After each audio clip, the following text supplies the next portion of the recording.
knew all about it, including the former Mirror editor Piers Morgan. But Piers Morgan denies strenuously any involvement in all of this, Naga. Charlie, thanks very much. Charlie Rose there for us outside the High Court.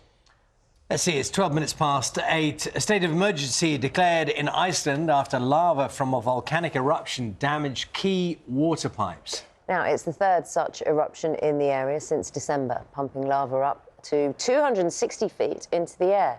Thousands of people have been urged to limit their hot water and electricity use. Now, we were speaking to an expert earlier on, isn't it? It's sometimes hard to get a sense of dimensions. You know, those splits in the earth, saying that some of those are up to 2 miles long, those images there. Just extraordinary. And also some of the spurts, you know, 260 feet up in the air. She was saying that just imagine a spurt as tall as Big Ben. Tower of Big Ben. So we're going to have a look at another quite extreme place right now, which is state of emergency being declared in Iceland after lava from a volcanic eruption damaged key hot water pipes. And there's been dramatic footage which shows plumes of lava shooting up 260 feet into the air, and it's caused disruption in the Reykjanes peninsula, with thousands of people having to limit their hot water and electricity. And then you've got one of Iceland's top tourist attractions, the Blue Lagoon, which has been cut off by lava spewing from the ground. I look at these pictures and they just do not seem real. They're extraordinary. Volcanologist Evgenia Ilyanskaya from the University of Leeds joins us now. Good morning. Good morning. Do you know, obviously, we've asked you to come and talk to us with your expertise, you know, your head on, but you know Iceland so well. You have family there at this moment in time. What do they think?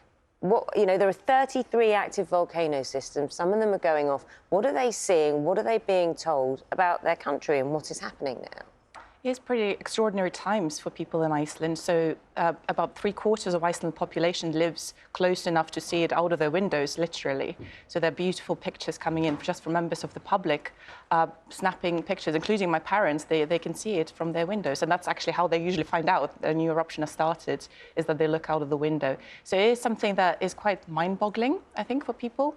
And it's becoming now the new reality for us who live there, because we expect these eruptions will continue for the foreseeable future. Evgenia, I think what we can see is this is some of the pre-recorded film that's of events that have already happened. I mean, extraordinary images. What's happening there? What are those?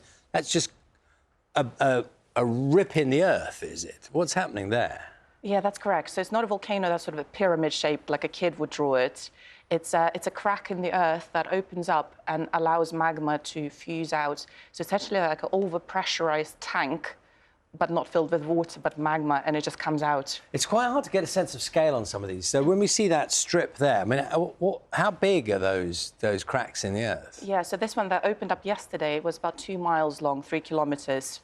OK, I didn't know it was that extreme. Now, what we can show you, and you can help us with these images that are coming in live to us this morning. And again, it's quite hard to get perspective on these things. But we've got pictures coming in now. Can you see that on the screen here? Do you know what we're looking at there? Obviously, it's one of the volcanoes which is active. Yeah, so that looks like the main crater. Is this live right now? This is a live image. Yeah, so what happens with all these eruptions, they start in this very long crack, like we said, it's a couple of miles long. But after a few hours, the intensity drops, which is good. But also the lava starts coming out of one hole, if you like, one crater, rather than along this really long crack. So which is good, because it means the lavas are not travelling across such a large area. And on the notion of scale, I mean, those blasts that are coming out now, what sort of height? Is it possible you give us a sense of that?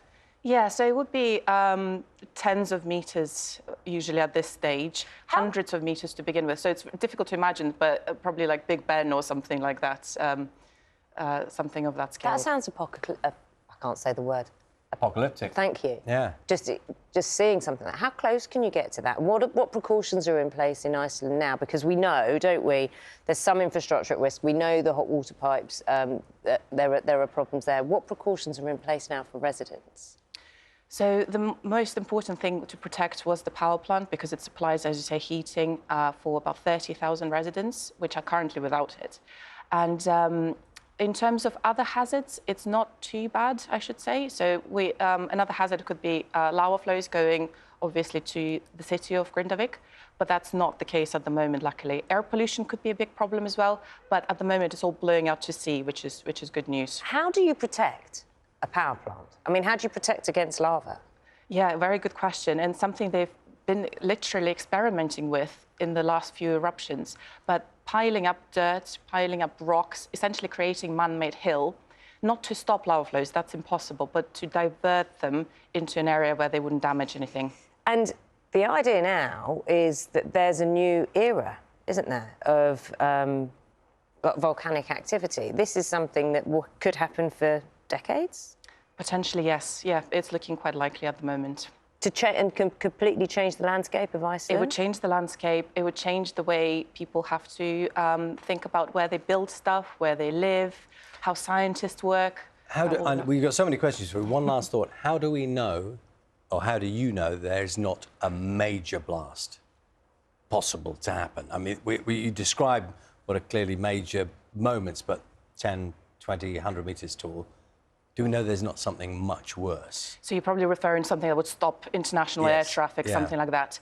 Volcanoes in this part of Iceland, they're just physically not capable of storing magma of the type that would explode and send ash clouds over Europe. So for international communities, in terms of aviation, it's all good news.